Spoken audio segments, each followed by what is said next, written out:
Features to look for when buying a modern flashlight. Hello, my friends. This is The Art of Prepping. Let's go through a small list of different features to look for just to kind of be familiar with the different types of options we have in the modern day. So let's look at the first feature here. It's going to be the material that your light is made of. I'm going to recommend three materials. The first one, which is the most common, and it's not hard to find, is 6061 T6 aircraft aluminum. This involves an inclusion of magnesium and silicone, and it really makes a very strong material, and easy to work with material from a manufacturing standpoint. And you can also weld this material fairly easily versus other types of aluminum. Now, there's other types of aircraft aluminums, but you typically don't see them on flashlights. And that would include 2024 and 7075 aluminum. But once again, the 6061 T6 is by far the most popular, and that's why you see them on a lot of flashlights. Now, in terms of the other materials, besides aluminum, I'm going to have to say a titanium alloy. Either a TC4 or a grade 5, and titanium alloy would be a really good choice. Also, I would have to say, and I like this one a lot, this is up there probably at the top for me personally, and that's going to be a nylon-based polymer body. The only downside with the nylon-based polymer is that it doesn't act as efficiently as a heat sink as, say, an aluminum body flashlight. And so it's just something to consider. Now, there's a lot of other options out there. You can get brass, copper, stainless steel, all kinds of stuff out there as the material for your flashlight. But just remember, you have a major trade-off of weight and bulk on some of these materials. The next feature to look for is clear glass. Now, you're going to have to say, well, isn't glass clear anyways? There's actually different types of clarity of glass. And they have ultra clear glass for the lens. And that's going to be a lot better in transferring the maximum amount of light, so to be more and a more efficient light than if the light was going from the LED through, say, a plastic lens or a polycarbonate lens. So you have to be aware of the clarity and the material of the lens. The next thing that I look for is the ratio of throw versus spill, also talked about as spot versus flood. And now the manufacturer typically doesn't give you percentages of how much of a throw versus spill that the light typically has. Some of them do, but most of them do not. This is just for me. Everybody has their own needs.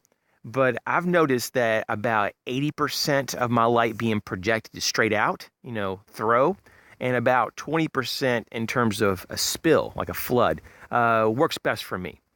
Some people need more of a spotlight, so they may want to have 90 to 95% just throw and a very low number for spill. So it just depends on what's going on. If you're doing very up-close tasks within a few feet, you may almost want no throw and just tons of spill and flood. So once again, this is going to really just be determined by your usage, but it's something to pay attention to. The knurling or checkering of the grips on the body of the flashlight makes a big difference. They have various designs. Some of them also help keep the light from rolling off a table. But I have to say, look and pay attention to how the flashlight is set up in terms of grip. Some flashlights have a rubber overmold. Some of them are checkered. Just all kinds of things to help give you a better purchase on your light in wet conditions, or if you're maybe sweaty and so forth. Maybe you have grease or oil on your hands. So just kind of pay attention to that, as well as, does it also come with a lanyard, or could you attach a lanyard to it to help secure the light on your person, especially if you're over water, and if your light slips out of your hand, it could go into the water and you may lose your light. So means to retain your light is an important attribute of the design of your light. So in terms of operation, I really enjoy the rear clicky switch. And that's what they call them. It's just a rear switch on the back of the light. I like it also with the momentary feature, so that you can have momentary on and then go off, or you can push it all the way in, push the switch all the way in to get constant on. I like that a lot.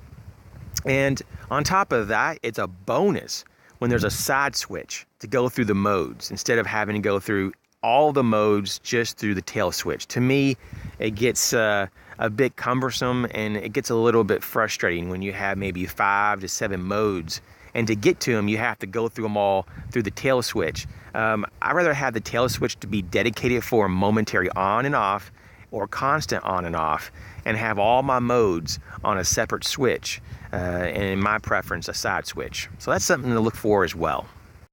The size of the light. Now if it's just for everyday carry, EDC, then it could be really small, and that would make a lot of sense. You know, to carry a large bulky light, a heavy light, doesn't make a lot of sense.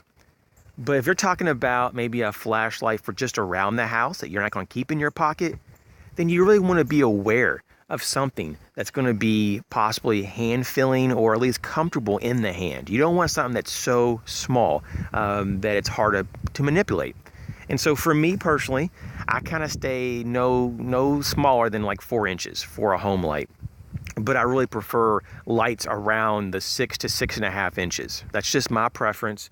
And I like them to be around an inch in diameter. And so that's just something that I've come to a conclusion. But once again, you may have different preferences, but you want to have something that's easy to manipulate in your hands. The next is going to be the power source. What types of batteries do you prefer?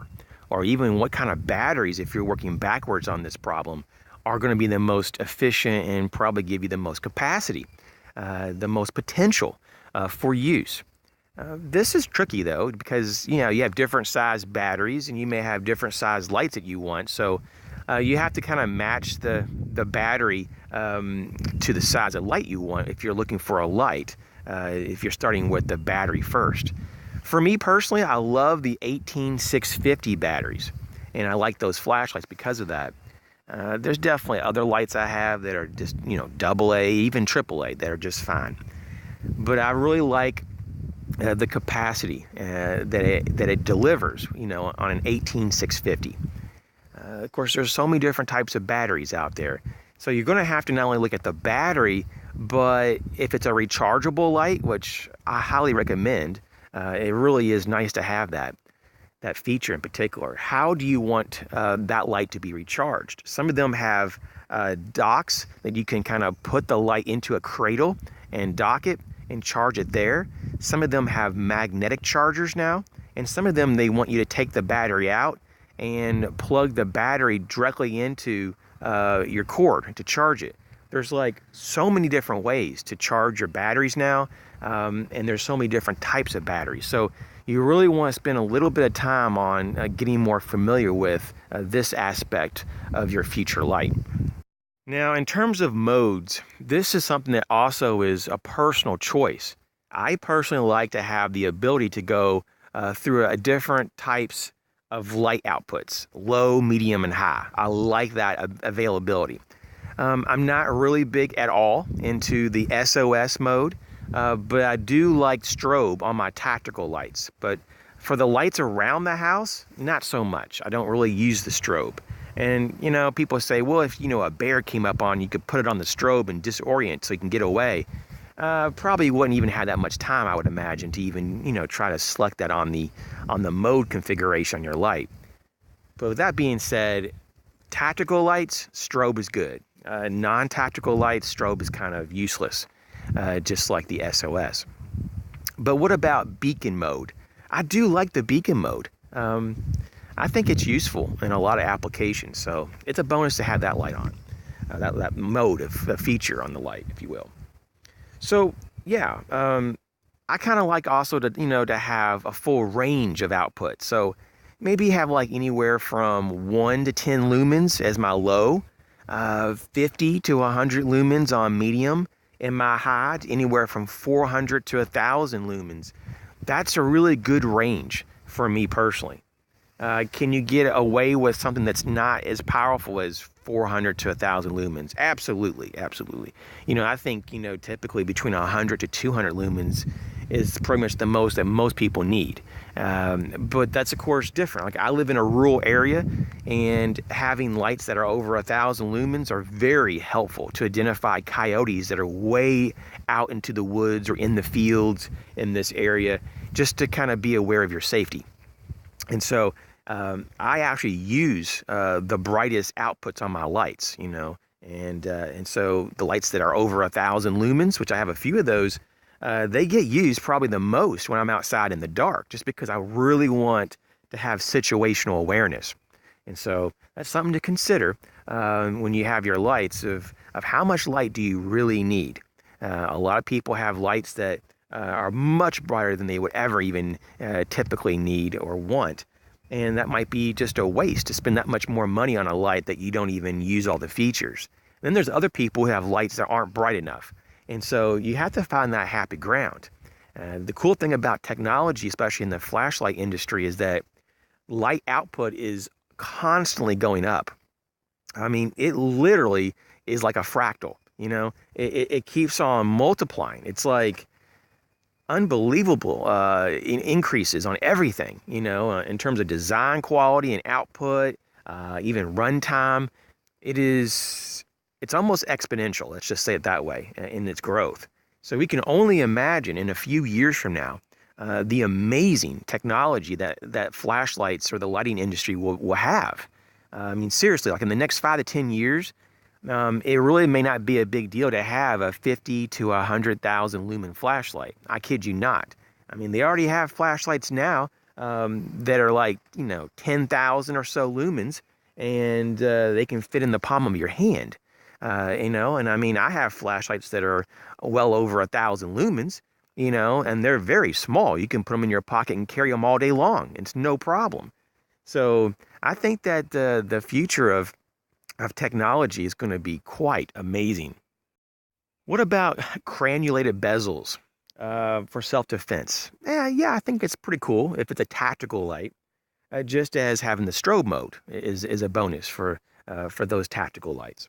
But for just around the house, for a utility light, I don't think strobe and a cannulated bezel is necessary or needed in any fashion. What about impact resistance? I think this is a must for any flashlight because you could drop anything. And the standard typically is 1.5 meters drop tested. And I think that if your flashlight can handle that abuse on a consistent basis and it not really have any kind of issues or malfunctions, that's a good light. There's a lot of lights, though, that can go way beyond 1.5 meters drop. I actually have some that are rated at 30 feet. That's what they're drop tested at. It's amazing.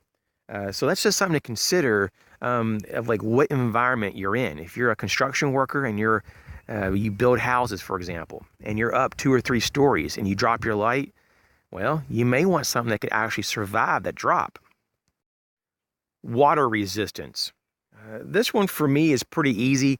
I look for one particular number as a kind of a foundational, baseline number to build off of, and that's going to be the IPX8 rating.